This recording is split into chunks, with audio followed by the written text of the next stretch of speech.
Tak bangsa. Takkan nak tengok saja. Like, komen and share dulu.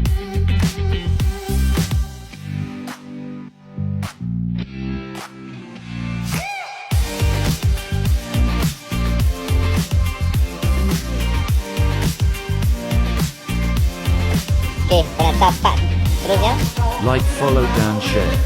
klik baru review.